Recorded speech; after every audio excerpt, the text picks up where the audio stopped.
Greetings, my fellow scholars of the livestream! I'm Visuasat from the Cosmo Canyon Observatory, and in today's analysis, we'll follow Cloud, Jessie, Biggs and Wedge to their new side mission to the upper plate and try to find out what they're up to. But before we start, special thanks to my new patron Zenrir and subscriber Cleancut Chaos.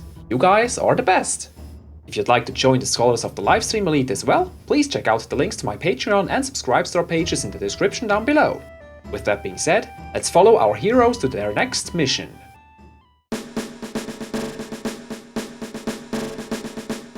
To start off this analysis, let me lay down some rubber. I mean lay down the groundwork by explaining the order of the scenes happening during the side mission. It begins with Cloud, Jessie, Biggs and Wedge starting to drive off with their motorcycles near what looks to be the train graveyard station in the Sector 7 slums. Since their fake IDs don't work anymore after ShinRa's security measure upgrade, they need to resort to using other means of travel to reach the upper plate. After the bike chase minigame we've seen in the E3 2019 trailer, we reach the surface, still riding along the train tracks in one of the train track trenches similar to where Cloud jumps onto the train after meeting Aerith in Sector 8. And suddenly, a new foe appears, which is probably the bike chase minigame's boss battle. It's clearly a soldier, though I am uncertain which class, but we'll get to that later. The next scene shows Cloud and Ifrit fighting against a sweeper in an industrial area. As we can see the sky above, it's not within another reactor. I wonder what Avalanche is up to. Probably stealing plans, gathering information, snatching resources, parts, explosives, anything that helps with the second bombing mission at reactor number 5. And lastly, we see them escaping from the crime scene with twin parachutes, presumably flying right back to the Sector 7 slums. As for when exactly this side mission takes place, let's look at a few hints. According to this tweet by the Final Fantasy VII Remake account, Restaurant and Bar 7th Heaven serves as the secret home base for Avalanche and becomes a safe haven for the heroes between missions. I think that this side mission with Avalanche will be such a mission and therefore takes place between the first and second bombing mission. There are other indicators for this mission happening after returning to the Sector 7 slums and the other scenes from the TGS 2019 trailer, which we've already analyzed in episode 13. Biggs and Jessie talk about Cloud definitely being a keeper, the answer to Jessie's question in the train to the Sector 7 slums before Cloud joins up with them. Cloud accomplishing a mission with just the 3 of them cements him as being a valuable asset for Avalanche and a man of interest for Jessie. And it most likely takes place the night after our return, as Avalanche surely needs to rest up after the first bombing mission. This is also where we acquire our first summon materia, Ifrit, which seems to be available during the beginning of the second bombing mission as seen in this menu screenshot here. There's also this confrontation with a guy from Soldier, which makes sense at this point in the story according to this TV broadcast happening at the neighbor's house, which was cut from the original game. After the reactor bombing, ShinRa plans to deploy Soldier to hunt down Avalanche to calm down the people. I'm so glad they are digging up all those deleted scenes from the original release. Lastly, when looking at the parachuting scene, their landing point looks to be the Sector 7 slums. We also established in an earlier analysis that in the new bike chase minigame, we're riding along the train track upwards along the spiral and not downwards.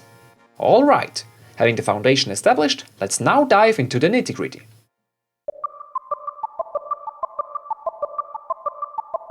In the first scene, they all start their engines, Jessie drops a one-liner and the quartet drives off. I've been told that Jessie's line, "Let's lay down some rubber," isn't how you normally say it. She instead should say, "Let's burn some rubber." I wonder if that's just an oversight by the translators, or if they made Jessie say this phrase wrong on purpose to give her more personality. I wonder if she misspeaks other phrases or sayings.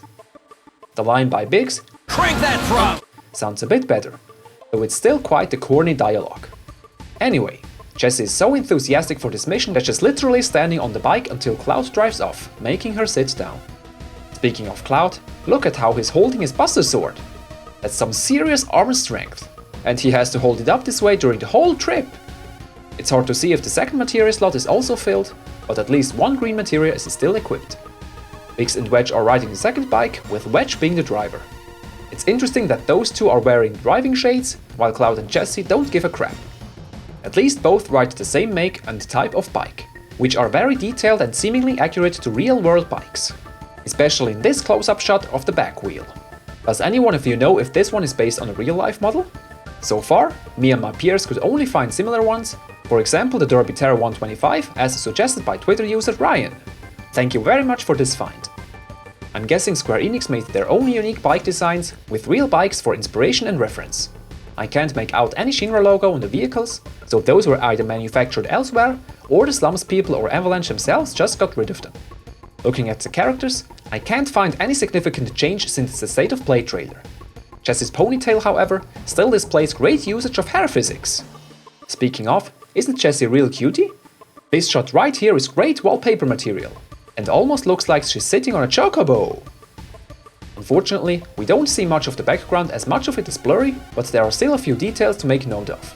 In the first shot with Jessie, we see, again, parts of the unfinished plate extension and some support struts in the background. On the right, we see the bottom part of either reactor number 8 or number 1, depending on the view direction. And again, we can faintly see the shadows of the mountain range to the north, which appear larger than in this representation of the world map, as everything seems to be larger in the remake. In the closer vicinity, we can see parts of the industrial section of the Sector 7 slums on the left. Numerous Mako pipes and fence around the premises give it away. The area on the right looks like the train graveyard train station, as mentioned earlier. There seem to be 3 tracks, each leading to a door to the maintenance hall. The original render also showed 2 tracks with the possibility of a third. Here, however, we only see a single train car standing on the first track, possibly awaiting maintenance. Train platform is located between the leftmost track and the street we're currently on, and it's partly illuminated by the double floodlight on the mast. The next shot shows a close-up of the back wheel of Cloud's and Jessie's motorcycle, which grinds against the asphalt before receiving grip and allowing the bike to move forward. Here, we see the very detailed brake mechanism among other things. But this is not the only point of interest. In the last frame, we get a glimpse on the area behind. There's another train track visible, possibly the third one seen before, with another train car standing around, waiting for the cows to come home. I'm not sure, but I assume the platform up top is part of some sort of highway, supported by the layered strut on the left. Probably a leftover from the past, just like the broken one in Sector 6. And far in the back, we can see the central pillar of Midgar, partially covered by another pair of floodlights and some other contraption further back. The next shot shows a few more details of the area behind and besides our heroes. On the left, we see a few street lamps.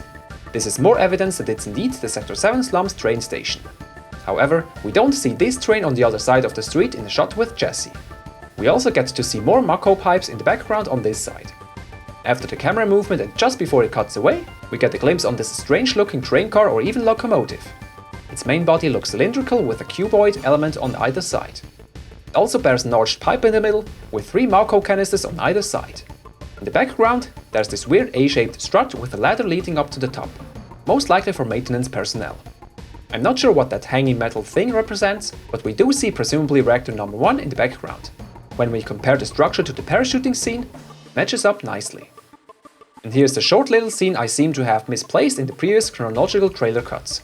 At first, I thought this is a shot of them riding along the street above the plate. However, while analyzing the footage some more, I came to a different conclusion and almost banged my head on the desk. It's not easy to see, but the order in the trailer was actually correct for once.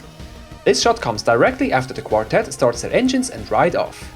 We can see the street lanterns on the left and 2 green lights, one of which is also visible in the first Jessie shot. Then there's this Mako canister trio on the presumable locomotive on the right. And the road has this bright stripe on the left, and Cloud's bike is located over the bright segment of the road in both shots here. Alright, that's it for the mission kickoff point. Moving on.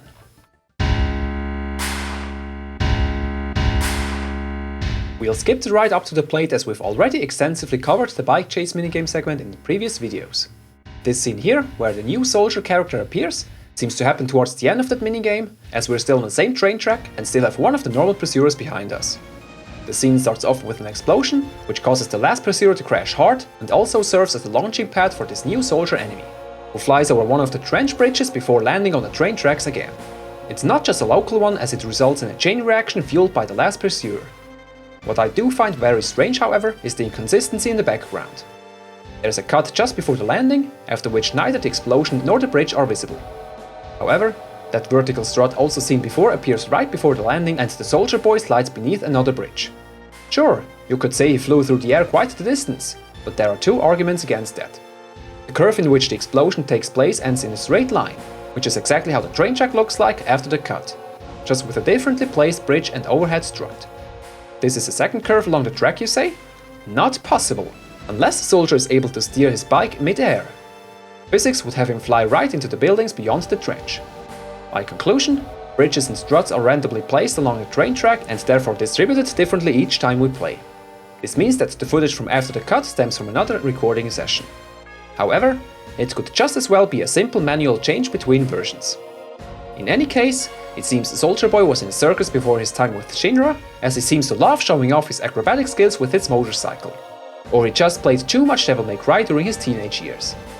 His motorcycle is very bulky and practically the same model as the other pursuers use, just without the sidecars in the front and an angled exhaust unit compared to the straight horizontal ones from the others. There's also a ShinRa logo on that exhaust unit, as every product issued by ShinRa does. Little side note, those ShinRa bike designs are directly taken from the discontinued mobile game G-Bike. The motorcycle's cover plates are also in red, like the red bikers in the original minigame who evaded Cloud's sword swings.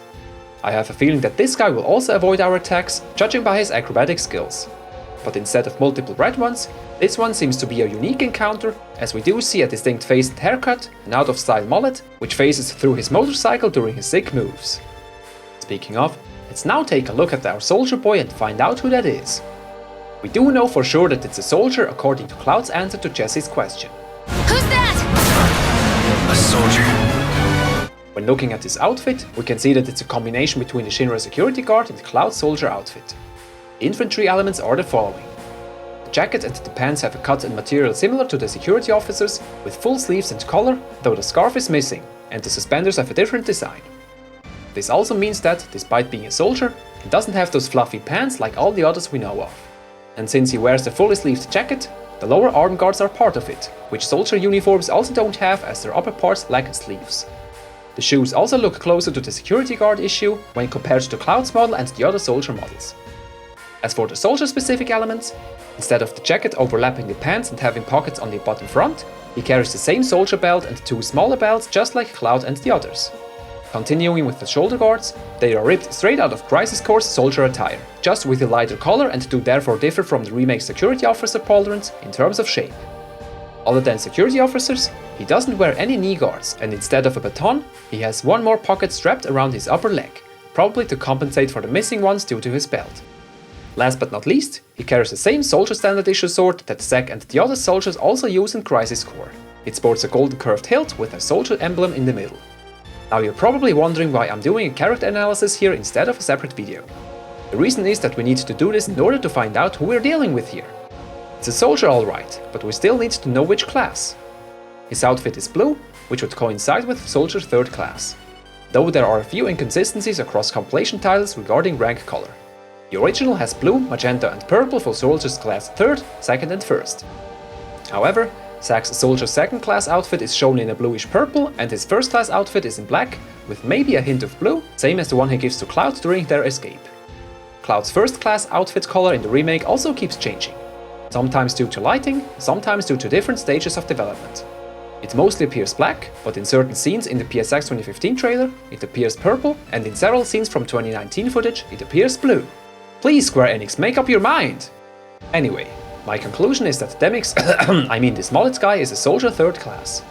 Which makes sense as he's the first one encountered by the party as suggested by Jessie and Cloud's reactions. You wouldn't want to throw a soldier 1st class at the players as their first encounter. They will have to work their way up. That's how players feel their progress. Having trouble with 3rd class at first, then finally going against 1st class soldiers while 3rd class are a walk in the park. Furthermore, soldiers 1st class usually wield their own weapon and some even tend to wear their own unique attire, like Sephiroth and Genesis. With the thought of this being a soldier 3rd class on a red bike, those could become a common enemy in later iterations of the bike chase minigame. Maybe we'll be even chased by all 3 classes during the escape from Midgar. That would be badass! People have been theorizing if this is a new character or possibly someone from Crisis Core, like Consul or Lucier. However, as both were 2nd class all those years ago, possibly promoted to 1st class by now if they're still alive, and Mullet over here is 3rd class, this theory falls out of the window. I think this is a completely new character with the main purpose to introduce real soldiers to us. However, I'm a bit unsure about his fate due to him not having a helmet and putting a unique look on display. It might even be a potential deserter and the 2nd soldier to join Avalanche or at least assist them in some capacity. Or it's a red herring, and he's just a one-time appearance, going up in flames after being defeated. Okay, enough of Soldier Boy. Let's have a look at the background. At this point in time, as mentioned in the beginning, we are already on top of the plate in one of the train track trenches. We see the night sky above and some homes on the sides, which kinda remind me of Swedish homes. Unicolored wooden facade with white edges and borders. The green ones all seem to be clones with the odd orange ones thrown in here and there. This is more evidence for a dynamic and random background, as the length of the whole track is different each playthrough, depending on the time it takes the player to finish the minigame and sections of it. What I mean is, the player could ride along this path endlessly as long as they don't trigger the next phase, the winning or losing condition. And during such a segment, the environment is randomly generated according to a predefined pattern or set of patterns. The more distinct elements exist in such a set, the less repetitive it looks. In this case, it gets very repetitive as there are only 4 different main elements. The train track itself, the walls, the houses on top, and the horizontal strut and the bridge. In this case, I don't think it matters as the player keeps focus on the action and enemies anyway. There's one more element, and that's the batch of skyscrapers in the back. They are quite blurry and we only see the top parts, so it's hard to definitely tell where we are. However, those buildings might be the same ones we see here in Sector 8. According to the angle, I'm thinking we're currently in around this area here. As our path has a variable length as established before, we won't race through the actual Midgar model, but rather through fake surroundings looking like Midgar, just like in the original game. This is important to know as we won't be able to see the train track in this bird's view shot from the E3 2019 trailer because of this. I also wasn't able to spot those houses anywhere. All the buildings seen in the trailer look to be multi-storied and not single household houses. So either those can only be seen during this sequence, or the overview shot during the intro segment doesn't actually represent the final Midgar model in the game. We don't see the totality of sectors 4 and 5, so we might as well be riding through there and finally end up in sector 1, for example.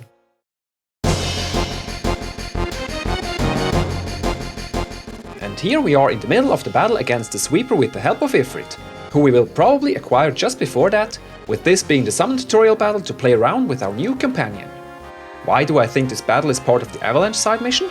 There are several reasons. First of all, Cloud is alone here, for which there isn't any opportunity anymore after the second bombing mission starts. Jessie, Biggs and Wedge don't even seem to be guest characters, as a few of us had hoped. This could be another new scene later on. I can't see any opportunity for Cloud to be fighting alone in a ShinRa facility at a later point in time, and there's also the following. Cloud's HP coincide with the established timeline. Ignoring a few obvious outliers where they used starting level characters for recording footage, the HP progression lines up very well. Going through all the footage, the HP go up and up gradually. There are a few deviations due to rebalancing between different builds, but the progression is still fairly linear. This puts Cloud's HP of 1326 right between the 1026 during the first bombing mission and the 1727 in the menu screenshot from the beginning of the second bombing mission. Now let's have a look at what happens in the string of scene cuts. The sweeper is shooting at Cloud, who went into critical HP range, which is why the edges of the screen are slightly tinted in red. Though it's barely visible as Ifrit's attack also turned everything to red. It looks like Cloud got in a hit of 11 points of damage right before getting Swiss cheesed. And for the record, Cloud suffered at least 97 points of damage. After that, Ifrit's attack deals 38 points of damage, and it has also the summon gauge on the right, telling us for how long Ifrit will stay on the battlefield. We'll analyze the summon mechanic separately, so let's skip to the next point. Here, we witness parts of Ifrit's finishing attack, Hellfire, which looks and functions quite differently from the original game. Instead of flying through the enemy, Ifrit conjures a firestorm with secondary hoses engulfing the enemy. The details of how Ifrit's attacks work and look will also be covered in another analysis, as there's already better footage available. As seen by the summon gauge still being almost full, there's quite a lot of footage missing between the first shot and Ifrit's Hellfire. Cloud's almost healed up HP corroborate this. While I was thinking of doing a visual analysis of Ifrit here, I decided to move that to another video as well, as this one is already getting quite chunky, so let's move on to the background. This trailer segment seems to take place in some ShinRa facility above the plate. We have this turning area for vehicles bringing and taking cargo with yellow guiding stripes and some text, of which I can only make out a single word, freight, which does corroborate my assessment. After analyzing all the footage and this official screenshot, I managed to roughly map out this small area. This whole place seems to be made of a square or rectangle. Let's start with the first side and call it north for simplicity's sake. Here we have 2 buildings. A smaller one with an upper floor, yellow stripes and a side balcony, and a larger building bearing 2 pairs of turning vents with grills. This one also contains several cargo bays with ramps and closed gateways to a warehouse hall. We can also see several containers and a forklift standing around. The east side has another warehouse-like building with another closed gateway, a big ShinRa logo on the left, and an illuminated upper floor. The south side contains another multi-storied building with windows, a doorway with a turquoise light on top, huge pipes on the roof and the sides, and a container covered in tarp. From there, we also see two buildings in the background. A rectangular one seemingly only consisting of windows, and the top of another skyscraper further back. Not enough to figure out our current location. Those buildings are seen on the west side, where there's practically nothing in the way but a few pipes and railings, a segment of which looks bent. I guess one of the cargo drivers won their license in the lottery or something. With us having a nice view on the west and the night sky is practically all we see, I think we're pretty far up in this place. Either somewhere close to the ShinRa building or even on top of the city border. Either way, it's a completely new location. To make sure this place is sufficiently illuminated, there's an array of floodlights in each of the corners, each one containing 14 individual lights, half of which is 7. Coincidence?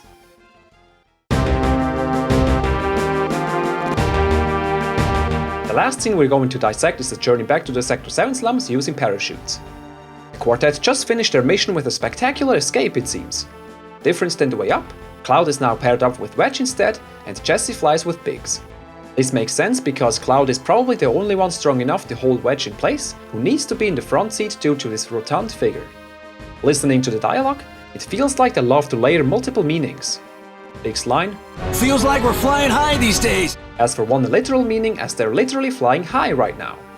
And for the other, they were able to finish their mission smoothly thanks to Cloud, and thus flying high in terms of accomplishment. Jessie's line, "Now, more than ever," seconds that sentiment, but she might also be talking about herself in regards to Cloud, as in flying high on Cloud 7, which in itself has two more layered meanings.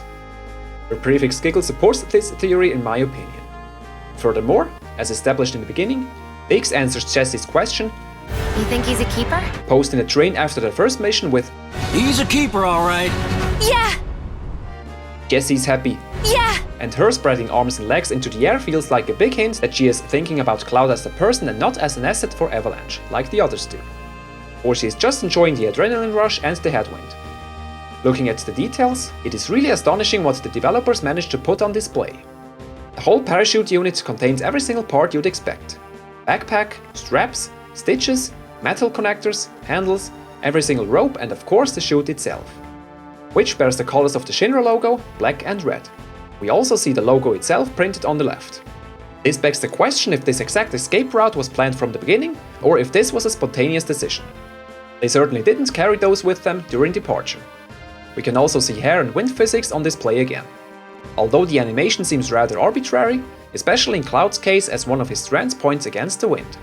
Of course, you could argue that the wind behaves differently right between Cloud's and Wedge's heads. I'm no aerodynamics expert, so I'll leave this one be.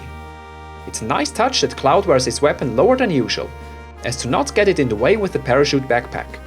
When looking closer, we can make out a few graphical shortcomings, especially clipping. Biggs' left index finger clips into the handle and the left backpack strap clips into Biggs' shoulder and ammunition strap. I hope they fix this before the release. This is also evidence that we're looking at the real-time rendered cutscene, along with the noise in the hair and shadow rendering. The bent elbows of Biggs and especially Jessie also bother me a little. Something just feels off, probably due to imperfect rigging. What's really awesome about this scene is that we finally see the slums from above. The original background renders showed only parts of the slums, and it's refreshing to see how they're actually built and divided into sectors. We're starting off with a look at Sector 1 and 8, divided by a wall leading to reactor number 1. It looks like only the top part was affected by the bomb, as the bottom part still looks intact. We can barely recognize it, but we are flying right past the Sector 8 plate support pillar. It's the lights that give it away, as the Sector 7 pillar also bears at least a red one. And in between, we get a great view on the bottom part of reactor number 8, as well as the sector wall dividing sectors 8 and 7. We also have those steel towers in each sector, presumably 2 per sector standing at the same distance from the central pillar as the plate support pillars and 2 more in sector 8 closer to the center. Other than that, we see mostly randomly placed patchwork shacks with illuminated pathways in between. A true shanty town. Due to the lack of notable landmarks in sectors 1 and 8, I think we won't be exploring them much. However, do you see this path through Sector 7, leading through the sector separator wall into Sector 1? This might be a path we'll have to take when undertaking side missions in Sector 8. Like fetch quests, but please with interesting lore. Now, the reason why I think we're flying towards Sector 7 are the elements presented in there. We have quite a large industrial area near the center, and the part near the upper left edge of the screen could depict the train graveyard station. After all, we do see industrial looking buildings behind the starting point of their mission. To the right, we also see the walled-in area around the plate support pillar, which looks similar to the original render and also contains a few of those spherical processing units we saw in the Sector 7 slums analysis. We also see a path leading from the supposed train station all the way to the support pillar area wall, where it opens up a bit just like in the original game. But for now, this is all conjecture as we barely see more than a few glimpses. And with this training parachute right above the slums also ends our analysis for today. Some of you might already know this, but I decided to stream certain analyses live on Twitch to cut down on scripting, recording and editing time. This will also allow you guys to interact with me during the analysis and correct me and throw in additional details. Patrons will choose which analysis to stream next, while my usual videos will continue the TGS 2019 trailer analysis normally. Alright then, let us know if there are details we've missed and please don't hesitate to speak your mind. Let's have a discussion in the comments and on Discord. Invitation link is in the description down below. Leave a like, subscribe if you're new, hit the bell button to be notified of future uploads and don't let yourself stop from sharing this video around. That being said, thank you so much for attending this analysis and I hope to see you again in the next episode of Game Analysis. And always remember, stay safe and take care. Vizuazat, signing off.